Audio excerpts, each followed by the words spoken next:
30 days can change a lot, but when it comes to visceral fat, the biggest mistake is thinking that you need a brutal diet, endless ab workouts, or some expensive fat-burning product to make a difference. If I had only 30 days to reduce visceral fat, I would take a completely different approach. I would not spend those 30 days doing hundreds of crunches every morning. I would not starve myself during the day and then fight hunger at night. And I would not waste money on a supplement promising to melt belly fat while I sleep. Instead, I would focus on a few powerful changes that target the factors that actually influence body fat and metabolic health. And there is one reason this matters more than simply looking thinner in the mirror. The fat around your waist is not all the same. Some of it sits directly under your skin, which is the soft fat you can pinch with your fingers. But deeper inside your abdomen is another type of fat called visceral fat. You cannot simply grab it with your hand. It surrounds important organs, such as the liver and intestines, and having too much of it is associated with a higher risk of problems, such as insulin resistance, type 2 diabetes, cardiovascular disease, and other metabolic complications. That is why reducing visceral fat is not just about getting a smaller waist or fitting into an old pair of jeans. It is about improving what is happening inside your body. And here is where this gets interesting. You can sometimes see changes in visceral fat even when the scale does not seem to be moving as dramatically as you expected. Your body is not simply a machine that decides to burn fat from one exact location because you performed a certain exercise. Fat storage and fat loss are influenced by energy balance, hormones, activity, genetics, sleep, diet, and many other factors working together. That means the fastest way to make progress is not necessarily the most extreme method. It is often the strategy you can repeat consistently. So, in this video, I want to walk you through exactly what I would prioritize if I had only 30 days and visceral fat was my main target.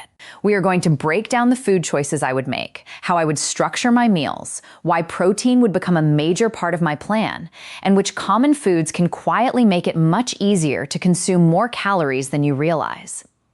We will also talk about walking because one of the most overlooked tools for improving body composition is not a complicated workout at all. It is simply moving more throughout the day. Then we will get into cardio and strength training and explain why I would use both instead of choosing one and ignoring the other. You will also learn why building or preserving muscle matters during fat loss, especially if your goal is to improve your body composition rather than simply make the number on the scale smaller. And there is another part of this plan that many people completely underestimate: sleep. You can have a good workout routine and a decent diet, but if your sleep is consistently poor, controlling hunger, recovering from exercise, and sticking with your plan can become much harder. We will also expose several popular strategies I would completely avoid during these 30 days. No crash diets, no miracle belly fat foods, no endless ab workouts that promise spot reduction, no extreme fasting, just because someone online claimed it will make visceral fat disappear, and no magic supplement that supposedly turns your body into a fat-burning machine. The goal here is not to make you believe that 30 days can completely transform your body overnight. That would be an unrealistic promise. Your results will depend on where you are starting, your current body composition, your diet, your activity level, your genetics, and how consistently you follow the plan. But 30 days is long enough to establish a powerful routine and potentially make meaningful progress. And one of the lesser-known facts about visceral fat is that it can be metabolically active. It is not simply passive storage sitting around your organs. Excess visceral fat is linked with changes in the body's metabolic environment and can contribute to processes associated with inflammation and insulin resistance. That is why I do not want you to think about this challenge as simply trying to flatten your stomach. The bigger goal is to create an environment where your body can gradually become healthier and more metabolically flexible. And the strategy is surprisingly simple when you remove all the noise. Eat in a way that makes a reasonable calorie deficit possible. Get enough protein. Choose more filling, minimally processed foods. Move your body every day. Train your muscles several times a week. Add appropriate cardio. Sleep properly. Then repeat those behaviors long enough for them to matter. The interesting part is that none of these ideas sounds like a secret.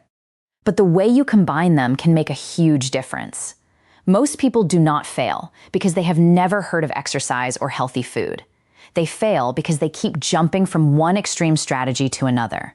1 week, it is a juice cleanse. The next week, it is a zero-carb diet. Then, it is an expensive supplement. Then, it is hundreds of abdominal exercises. And after a few weeks, hunger, exhaustion, and frustration take over. This time, we are going to approach the problem differently. We are going to focus up on what actually moves the needle and remove the distractions.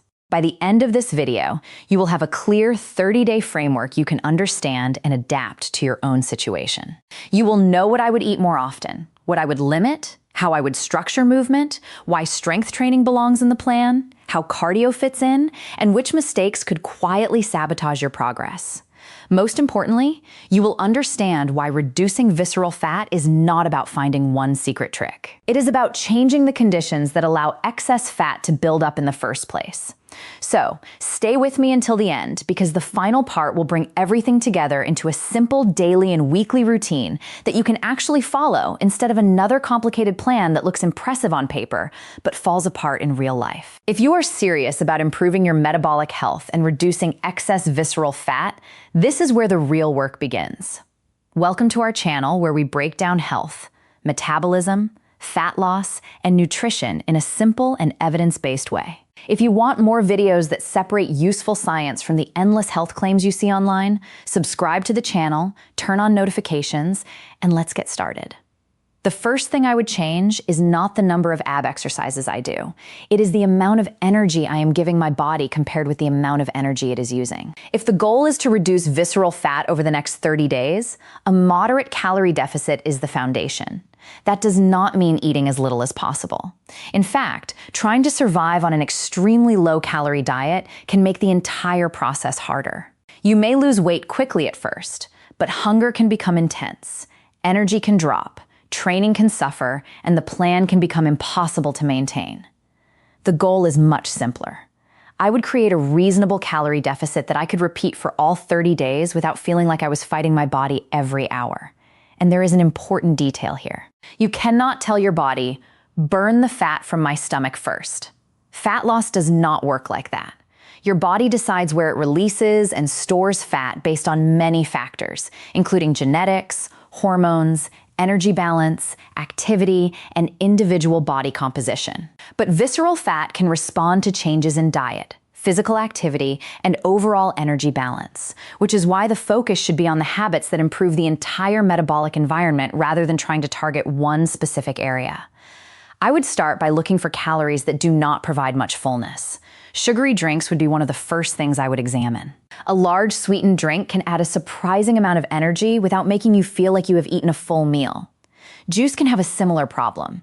Even when it comes from fruit, drinking calories is often less filling than eating whole fruit. I would also look at portions, frequent snacking, desserts, and highly processed foods that are easy to eat quickly and easy to overconsume. This does not mean every processed food has to disappear from your kitchen.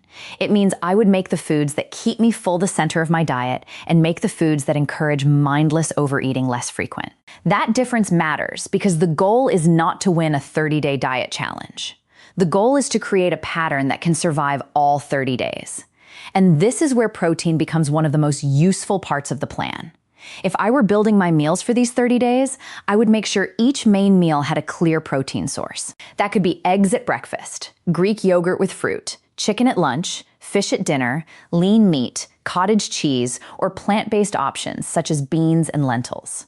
Protein is useful during fat loss because it can help with fullness and can help preserve lean tissue when calories are reduced. That is important because the goal is not simply to make the number on the scale smaller. I would rather lose excess fat while protecting as much useful muscle as possible. And there is a practical reason I would put protein near the center of the plan. Hunger can quietly destroy a calorie deficit. You may start the morning feeling motivated, eat very little, and feel proud of yourself. Then by evening, hunger catches up with you. Suddenly the plan becomes much harder. You are reaching for snacks, taking larger portions, and thinking about food constantly. A more satisfying meal structure can make the calorie deficit easier to maintain. I would not turn this into a giant protein shake competition. More protein is not automatically better forever. The goal is simply to make protein a consistent part of meals and build the rest of the plate around nutritious, filling foods. Once that fat foundation is in place, I would look for the biggest sources of easy calories. This is where many people make the mistake of creating a giant list of forbidden foods. I would not do that. One particular food does not magically create visceral fat, just as one healthy food does not magically remove it. The overall pattern matters much more. If someone drinks several sugary beverages every day, eats large portions of calorie-dense foods, snacks constantly, and finishes the evening with dessert, removing or reducing those habits could make a meaningful difference without requiring an extreme diet. Alcohol can also contribute substantial calories for some people. So, if it is part of the routine, I would factor it into the plan rather than pretending it does not count. The same principle applies to dietary fat. Fat is not the enemy. Some fats are an important part of a healthy diet, but because fat is energy-dense, large portions can add calories quickly.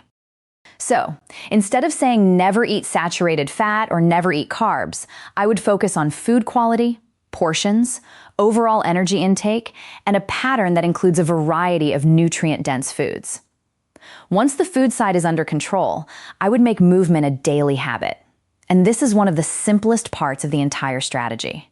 I would walk. Not because walking has some secret ability to melt visceral fat, but because it increases daily energy expenditure, is relatively easy to recover from, and can be consistently. If you currently take very few steps, you do not need to suddenly force yourself to hit a huge number every day. I would gradually increase movement and work toward a level that is realistic for my current fitness and lifestyle. Around 8,000 or more steps can be a practical target for some people, but there is nothing magical about that exact number. If you are currently averaging 3,000 steps, moving toward 5,000 and then higher is already a meaningful behavioral change. The bigger principle is simple. Move more, sit less, and make daily activity automatic. I would also break up long periods of sitting whenever possible. A short walk after a meal can be an easy way to add movement without turning your entire day into a workout. Then I would add structured cardio 2 or 3 times each week. This is where the research becomes especially interesting, because aerobic exercise has been repeatedly linked with reductions in visceral adipose tissue. I would not assume that the hardest workout is automatically the best workout. If I am already fit, I might include higher intensity intervals. But if I am new to exercise, I would start with brisk walking, cycling, jogging, swimming, rowing, or another form of cardio that raises my heart rate without completely destroying my ability to recover. The objective is to create a training stimulus that I can repeat. You do not need to finish every workout lying on the floor wondering what happened to your lungs. More intensity is not always more progress if it causes you to skip the next 3 workouts. Consistency wins when the goal is a 30-day transformation in habits. And there is another part of the training plan that I would not leave out: strength training. If I am losing weight, I want my body to have a reason to hold on to muscle. That is why I would perform full body resistance training around 2 or 3 times per week. I would focus on basic movement patterns rather than complicated routines. Squats or a suitable leg exercise, pushing movements, pulling movements, hip-dominant exercises, and core work can form the foundation. The purpose is not to perform a special exercise that somehow reaches inside the abdomen and burns visceral fat directly. The purpose is to maintain and build useful muscle, improve physical function, and support a better body composition while losing excess fat. Resistance training can also make the entire process feel different because the goal becomes more than watching the scale move downward. You are trying to become stronger while reducing excess fat. That is a much better target than simply becoming lighter. For the food itself, I would make the next 30 days almost boringly consistent. Not because healthy eating has to be boring, but because decision fatigue can make a simple plan surprisingly difficult. I would create meals that follow a basic structure: a protein source, vegetables, or fruit, a high-fiber carbohydrate when appropriate, and a reasonable amount of healthy fat. Breakfast could be eggs with vegetables and whole grain toast. Lunch could be chicken with vegetables and potatoes. Dinner could be fish with vegetables and rice. A snack could be Greek yogurt with berries and a small amount of nuts. Another meal could use lentils or beans with vegetables and a source of whole grains. These foods do not have to be eaten every single day, but having a repeatable structure makes it easier to control portions and avoid constantly asking, "What should I eat now?" I would rather have 5 or 6 reliable meals that I enjoy than spend the entire month searching for the perfect fat-burning recipe. Then there is a factor that many people treat as an afterthought, even though it can influence the entire process: sleep. If I had 30 days to improve my body composition, I would protect my sleep instead of sacrificing it to squeeze in another workout. Most adults should generally aim for around 7 to 9 hours of sleep, although individual needs vary. I would keep my sleep and wake times as consistent as possible. Create a routine that makes falling asleep easier, and pay attention to whether late-night eating is adding unnecessary calories. Poor sleep can make appetite control, food choices, recovery, and exercise adherence more difficult. That means sleep is not separate from the fat loss plan. It supports the plan. And while all of these habits matter, there are also several things I would deliberately leave out for these 30 days. I would not spend every morning doing hundreds of crunches, because abdominal exercises cannot command the body to remove visceral fat from one specific location. I would not starve myself. I would not completely eliminate carbohydrates just because someone online blamed them for belly fat. I would not depend on a fat-burning supplement. I would not live on juice for a week. I would not perform 2-hour cardio sessions every day and pretend recovery does not matter. And I would not judge the entire process by what the scale says every morning. Body weight can fluctuate because of water, food volume, sodium, glycogen, and other factors. A single weigh-in tells you very little about what is happening with body fat. The better approach is to look at trends over time while also paying attention to waist measurements, fitness, strength, energy, and how consistently you are following the plan. So, if I were starting this 30-day period tomorrow, I would keep the routine straightforward. Every day, I would eat mostly minimally processed foods, include enough protein, maintain a moderate calorie deficit, walk and stay active, and protect my sleep. 2 or 3 times each week, I would strength train. 2 or 3 times each week, I would add cardio at an intensity that matches my fitness level. I would not search for another trick every morning. I would not change the plan every 3 days because a social media video promised a faster result. I would give the basics enough time to work because reducing visceral fat is not about finding 10 secret fat loss hacks. It is about getting several proven behaviors moving in the same direction and repeating them long enough for your body to respond. If I really had only 30 days, I would not spend those 30 days chasing a miracle. I would focus on the things that actually have a chance to make a difference. I would create a moderate calorie deficit instead of starving myself. I would make protein a consistent part of my meals.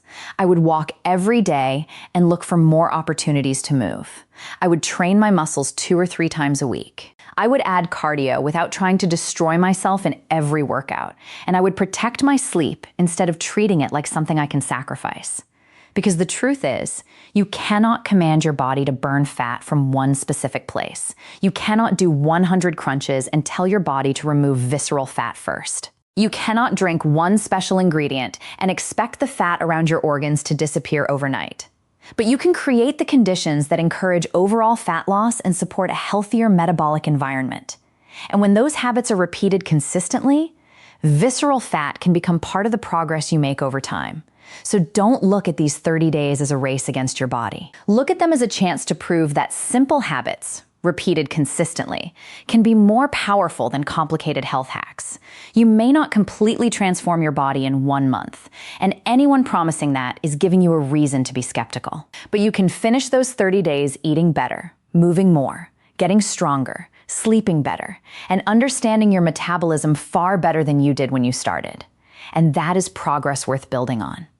If this video helped you understand visceral fat in a way that actually makes sense, don't keep it to yourself. Like this video because it helps us reach more people who are trying to improve their health without falling for another miracle claim. Share it with someone who is working on their weight or metabolic health and needs to hear this message. And if you want more evidence-based videos about fat loss, insulin resistance, metabolism, nutrition, and metabolic health, subscribe to the channel and turn on notifications so you don't miss the next one.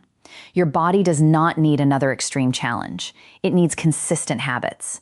Start with what you can control today, keep going tomorrow, and let those small decisions add up.